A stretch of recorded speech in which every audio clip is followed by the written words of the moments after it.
docteur dans cet océan. Oh non, que t'est-il arrivé? Le récif. Un morceau de récif m'a heurté. Ne t'inquiète pas, je m'appelle Peso et j'aide toutes les créatures blessées ou malades. Je peux t'examiner? Oh, ce que tu es gentil, j'apprécie beaucoup. Vas-y, examine-moi.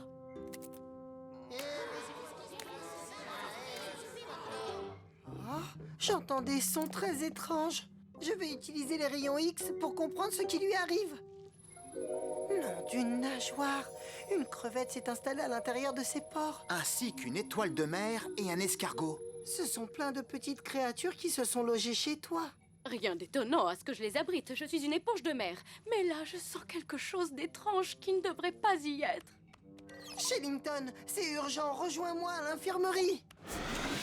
Oh, c'est extraordinaire! C'est la première fois que je vois un tel exemple de commensalisme. Comment ça quoi? Commensalisme, c'est la manière de vivre des espèces animales commensales. C'est-à-dire qu'elles profitent des apports en nourriture que leur procure leur hôte. Ce n'est pas pour rien qu'on appelle les éponges les hôtels de la mer. Mais ça ne te dérange pas?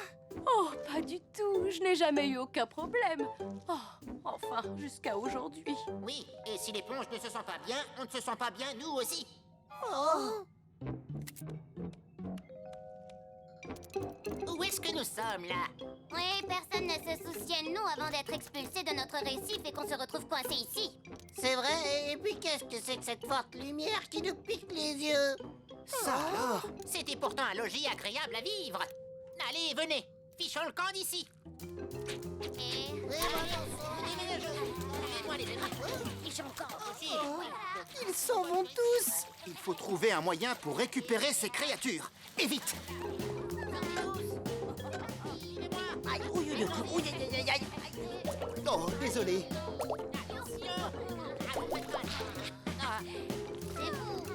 Ah, enfin, une chambre avec vue. Voilà, c'était le dernier, Peso. Est-ce que tu te sens mieux maintenant qu'ils sont tous sortis? Non, il y a encore quelque chose qui me gêne. Qu'est-ce que ça peut être? Je n'en sais rien, mais il n'y a qu'un moyen de le savoir. Il faut ausculter plus en détail. Nav, l'épongioscope, s'il te plaît. Très bien, ça ne fait pas mal. Mais tu auras une sensation de chatouillis. Voyons comment ça se présente. Est-ce que tu vois quelque chose, Peso? Ah ah! Shellington, mais quelle est cette créature? Eh bien, ça ressemble à un pou de baleine. Qui regardez-vous comme ça? Un pou de baleine? Voilà pourquoi je me sens si mal. Mon métabolisme ne les supporte pas. C'est à moi que vous parlez? Je n'ai pas l'impression qu'il soit en grande forme lui Et aussi. pour cause, Peso. Les poux de baleine ne peuvent survivre que sur les baleines. En aucun cas sur une éponge de mer. Excusez-moi, monsieur le pou, mais sans vous commander, il va falloir que vous sortiez de cette éponge. Non, non, pas question, je suis un pou de baleine. Alors je ne sortirai que lorsque vous m'aurez trouvé une baleine. Capitaine, l'éponge de mer ne pourra pas guérir tant que le pou ne sera pas sorti. Et le pou ne se sentira pas mieux tant qu'il ne sera pas sur le dos d'une baleine. Eh bien, il n'y a qu'une seule chose à faire. Peso, déclenche l'octo-alerte. Octonautes, tous au QG.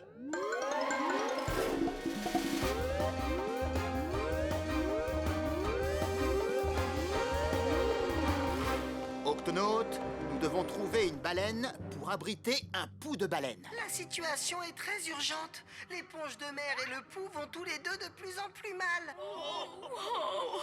Ah, pas de problème, ce n'est quand même pas les baleines qui manquent. On choisit la première venue et ce petit pou de baleine pourra s'y installer tranquillement. Non, ce n'est pas aussi simple, Kwasi.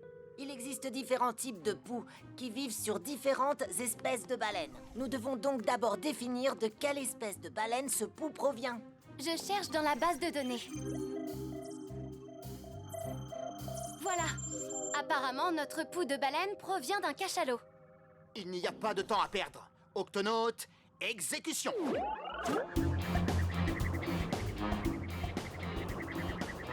Ça va aller. Nous allons très vite te débarrasser de ce pou. Du moins, aussitôt que nous aurons trouvé un cachalot. Il y a quelque chose en approche. Tonnerre! Une baleine! Oh non, ça ne va pas, c'est une baleine bleue, pas un cachalot. Continuons à chercher. Là-bas! Non, ce sont des baleines à bosse. Je le savais. Oh, je sens que je vais m'évanouir. Oh, tu sens que tu vas t'évanouir? Comment tu crois que je me sens, moi? Il faut faire vite, capitaine, il dépérisse. Nous nous approchons d'une autre baleine. Je n'arrive pas à distinguer de quelle espèce est cette baleine. C'est... Oh, c'est un cachalot! C'est parfait. Pesso, enfile ta combinaison et... Hey, je te conseille de ne pas t'approcher de mes bébés. Oh, c'est la maman baleine. Les cachalots sont prêts à tout pour protéger leurs petits. Octonautes, accrochez-vous.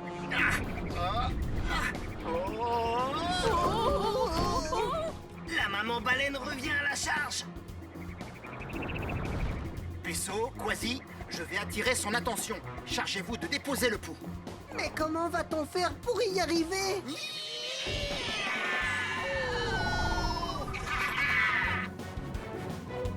On y est! Prépare-toi, Moussaillon! Je vais te lancer, Pesso!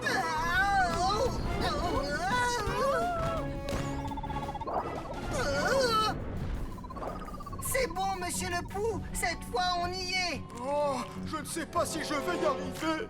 Oh, j'ai le mal de mer. Mais c'est ici qu'est votre place, sur un cachalot. Je suis trop faible.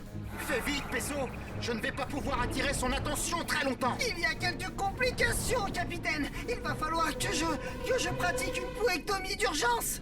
Une pouectomie? Une pouectomie? J'ai besoin de ma trousse de secours. Ah! Je vais t'assister, Moussaillon! Les pincettes, Quasi. Passe-moi les pincettes. Ah, je ne peux pas voir ce que je fais. Avertis-moi quand tu sentiras que je l'approche. Un peu plus à gauche. Doucement, Non, oh, trop à gauche. Plus vers la droite. doucement, C'est ça, tu y es presque. doucement, et je le tiens. Ah! Oh! Oh! Je suis chez moi! Comment vous sentez-vous? Oh! Je suis sur une baleine! Je ne pourrais pas mieux aller! Merci, docteur! Et toi, comment tu te sens? Je me sens soulagée. Capitaine, le pou est sur la baleine. Je répète, le pou est sur la baleine. Il se porte bien et l'éponge aussi. Très beau travail, Pesso. C'est vraiment fascinant. Un autre exemple de commensalisme. Le pou a un habitat et le cachalot va pouvoir le nourrir. Par contre, la maman n'apprécie pas notre présence. On ferait mieux de prendre le large. Vous êtes prêts? Prêt? Prêt, Moussaillon! On y va. Ah! Miaou! Je vous tiens!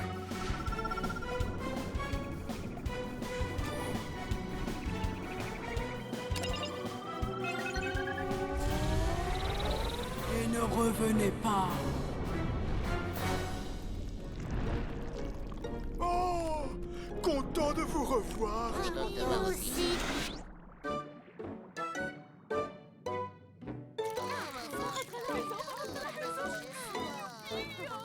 Allons doucement, et inutile de vous bousculer. L'un après l'autre, s'il vous plaît. Comment allez-vous? Je vous en prie, entrez. Ah, c'est bon de rentrer. Rien de tel que d'être chez soi. Regardez tous ces rochers cassés. Le cachalot a dû heurter le récif ici. Oui, et le pou, lui, s'est fait éjecter du dos de la baleine pour se retrouver dans l'éponge de mer. L'essentiel, c'est qu'ils aient pu réintégrer leur habitat respectif en bonne santé et heureux. Excuse-moi, y aurait-il encore une place pour moi? Bien sûr que oui. Du moment que tu n'es pas un pou de baleine, ça ne me dérange pas. Allez, venez les amis, elle est d'accord. Oh, ça chatouille. Oh oh, capitaine, récif et mer agitée droit devant. Cassie, active les commandes manuelles.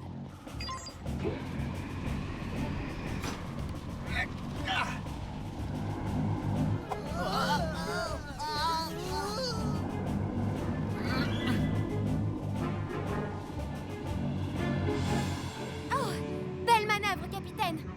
Cassie? Il vaut mieux naviguer à vue. En tout cas, jusqu'au 40e rugissant. 40e rugissant? Les 40e rugissants sont appelés ainsi en raison des vents forts qui y soufflent et de la mer démontée qui fait rage. Il n'y a pas de quoi s'inquiéter, Pesso. J'ai très souvent piloté l'octocapsule dans ces eaux agitées, et il n'y aura pas de problème. Comment avez-vous appris à si bien piloter l'octocapsule, capitaine? La pratique, beaucoup de pratique, et de nombreuses nuits à rédiger ce manuel. Comment piloter l'octocapsule? 3e édition, écrit par Capitaine Barnacle. Tout ce que je sais sur le pilotage de l'octocapsule y est noté. Tu sais, Pesso, je pense que ce serait intéressant pour toi de le lire. Moi? Mais je suis infirmier. Et alors, un jour, on pourrait avoir besoin d'un pilote en second. Oh, c'est bon, je vais le lire. Je ne suis pas sûr de tout comprendre, mais je vais essayer. Ah, tu es tout propre maintenant. Hein? C'est quoi ça? Ce coquillage va compléter ma super collection.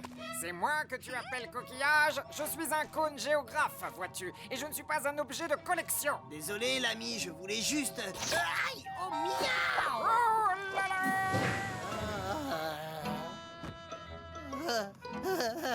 Je me sens un peu flagada. Mais qu'est-ce qui se passe ici? Oh non, c'est pas vrai! Tu me reçois, Pesso? C'est Quasi, il est souffrant! Ne t'inquiète pas, Quasi, je vais t'examiner. Que lui est-il arrivé, Pesso? Je ne sais pas, ça ressemble à un empoisonnement.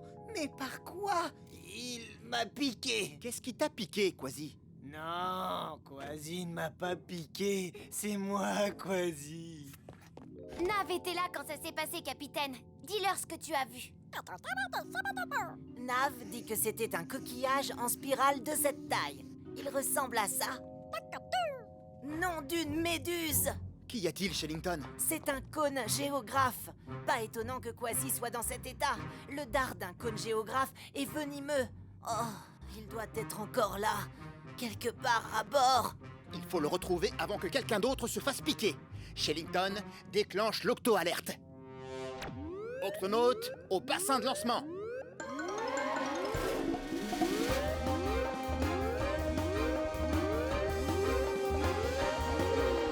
Octonaute, un redoutable cône géographe se trouve à bord. Nous devons absolument le localiser et le remettre à l'eau. Un cône géographe, dites-vous?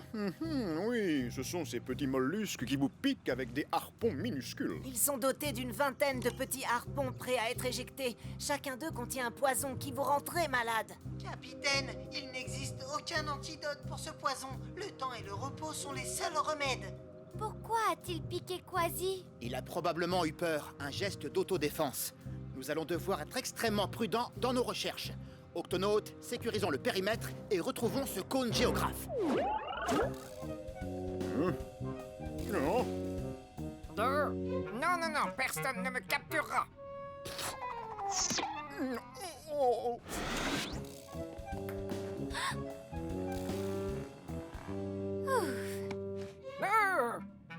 Laissez-moi tranquille.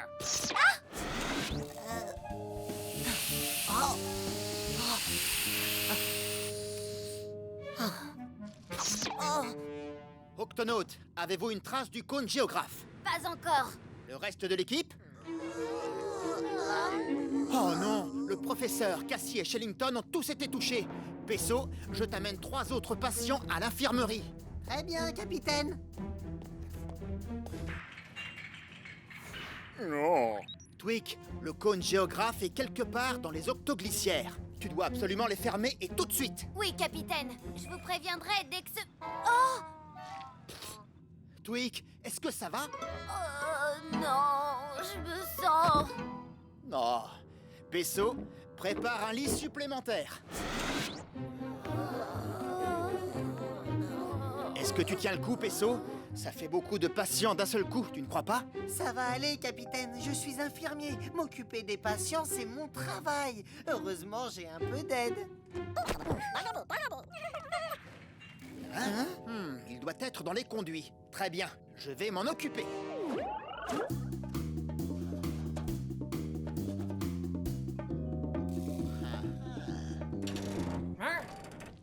toi là-bas. Non mais ça va pas. Capitaine, vous l'avez eu. Oh là là, il vous a piqué. Reposez-vous, capitaine. Tout ira très... qu'est-ce qui se passe? Ah, l'octocapsule approche les 40e rugissants. Les courants sont forts. Il va falloir les traverser. Non, capitaine, vous n'êtes pas en état. Oh.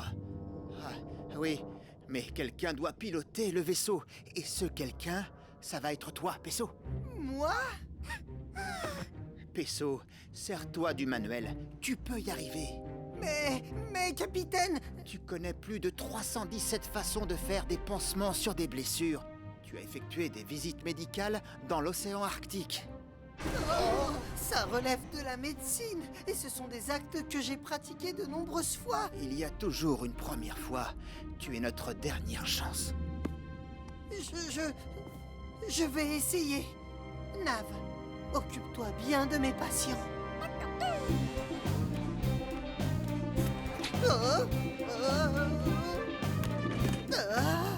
Alors, coupez le pilotage automatique, activez les commandes manuelles et activez l'octopasserelle.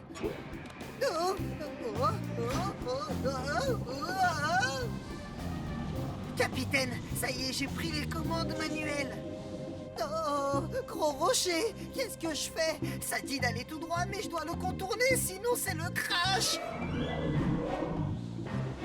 Garde une main sur la barre, l'autre pour enclencher le gouvernail.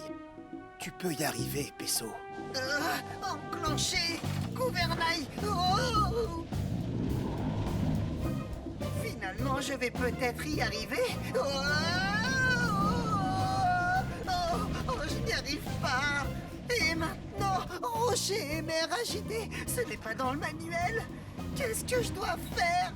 Fais ce que tu n'apprendras dans aucun manuel. Fais-toi confiance. Facile à dire, je suis infirmier. Je ne sais pas piloter de bateau, je prends soin des gens. Après tout, mais oui, je prends soin des gens. L'équipage tout entier de l'octocapsule compte sur moi. Je vais y arriver. Oh.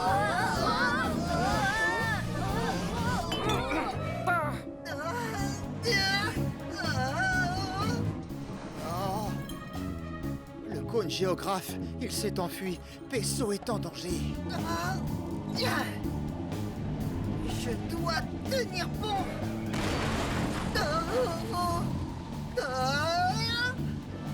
Nom d'une nageoire. On a dépassé les 40e rugissants. J'ai réussi. Bien, je peux réactiver le pilotage automatique et retourner auprès de mes patients.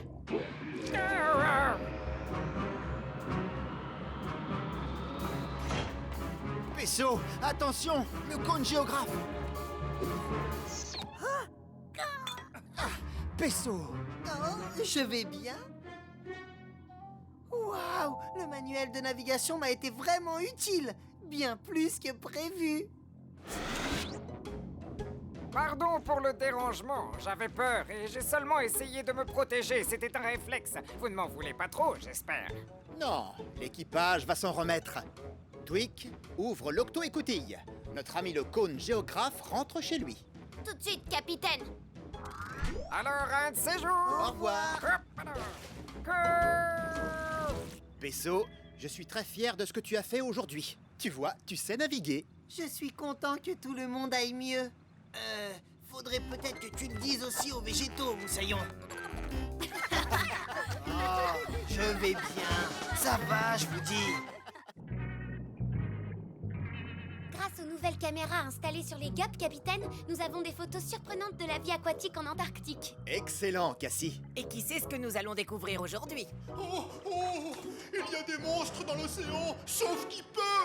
Des monstres? Ils étaient au moins 3, je n'ai vu qu'une tête géante pleine de crocs menaçants. Celui que j'ai vu ressemblait à un grand serpent de mer. Celui que j'ai vu était énorme et je n'ai pas pu le voir en entier. Et où exactement avez-vous vu ces horribles créatures des profondeurs? tout près d'ici. Il faut s'éloigner le plus loin possible. On ne veut plus jamais revoir ces monstres. Oh 3 monstres! Peso, Quasi, allons voir ça. Octonautes, gardez les yeux bien ouverts et assurez-vous que les caméras GUP enregistrent.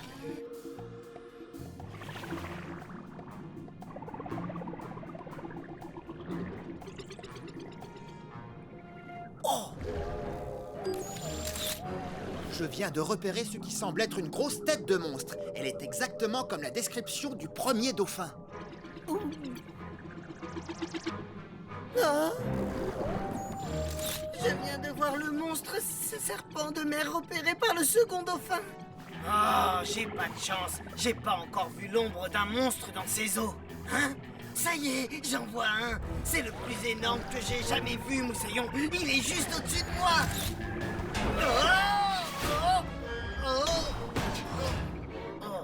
Quasi! Oh, par mes moustaches. Voyons ce que les photos des caméras du CUP vont nous révéler. Ça, c'est le monstre que j'ai vu. Oui, et ça, c'est celui que moi j'ai vu. Je sais pas combien ils sont, mais celui-ci est le 3e monstre. Je ne suis pas tout à fait sûre qu'il y ait vraiment 3 monstres. Donnez-moi une minute.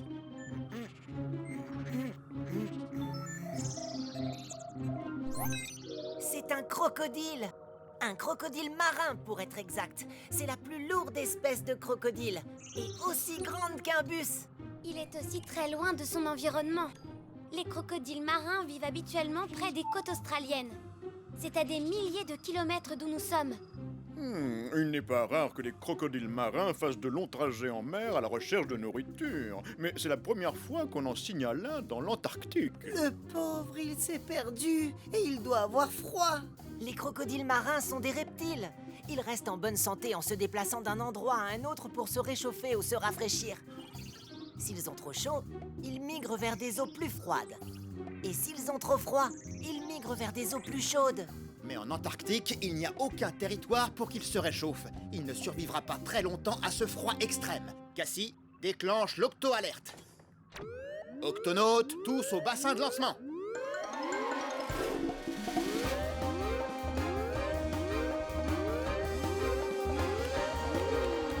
Octonautes, nous avons affaire à un crocodile marin qui est perdu et qui est en danger dans ces eaux glacées. Notre mission est de le localiser et de le ramener chez lui.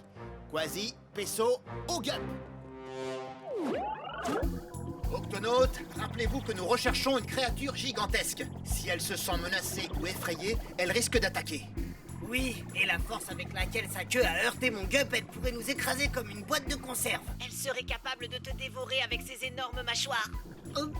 Surtout, restez très vigilants, les amis. Ce crocodile peut être n'importe où. En dessous de nous, derrière nous. Ou au-dessus de nous.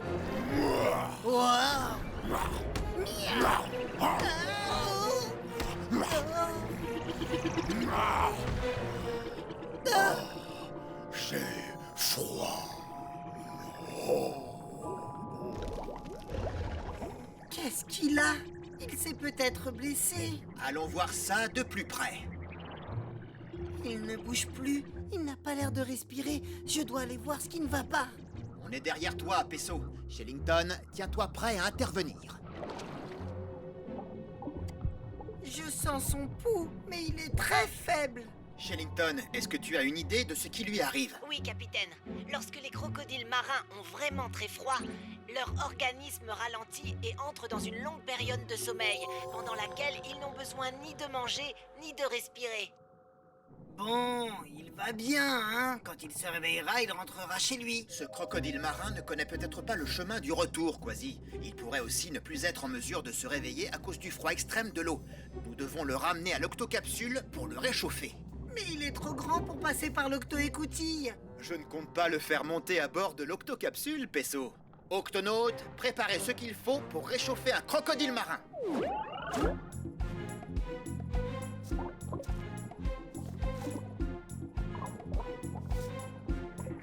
Le crocodile est attaché à l'octocapsule, capitaine. Il est sage comme une image. Une très grande image.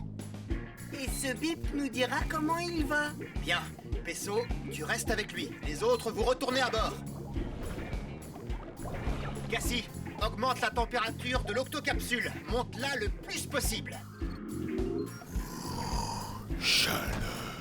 Maintenant, mets le cap vers l'Australie. Nous allons ramener le crocodile marin chez lui. Capitaine, ça marche. Le corps du crocodile est en train de se réchauffer. Oh, oui, ben il est pas le seul. Il fait aussi chaud que dans la jungle amazonienne. Il respire à nouveau. Ça signifie que le crocodile se réchauffe. Mais maintenant qu'il a expiré, notre crocodile va avoir besoin d'inspirer. Et il faut qu'il respire de l'air, pas de l'eau. Ce qui veut dire que nous devons remonter à la surface et vite. Cassie, active les commandes manuelles.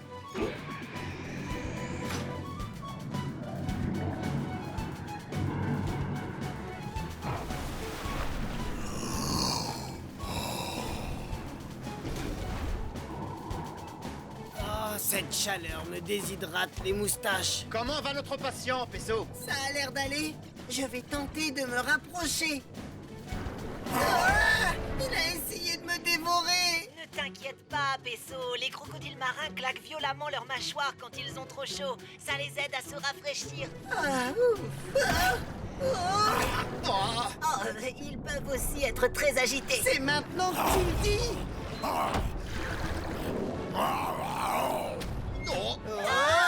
Le crocodile risque d'endommager l'octocapsule, capitaine. S'il est agité comme ça, c'est qu'il a trop chaud. Baisser la température, ça va le calmer. Cassie, diminue tout de suite la température. Le plus possible. À vos ordres, capitaine.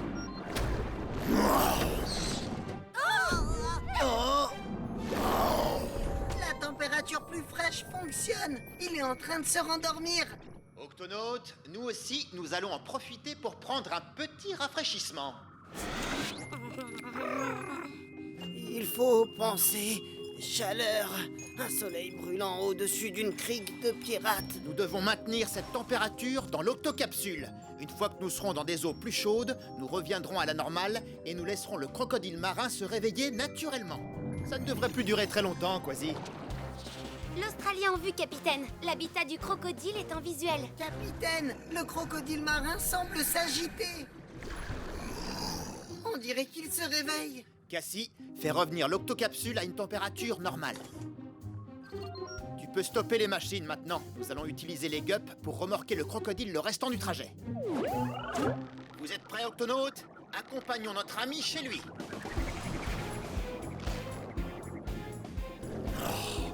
Hé, c'est quoi ce cirque? Mais qu'est-ce que vous faites?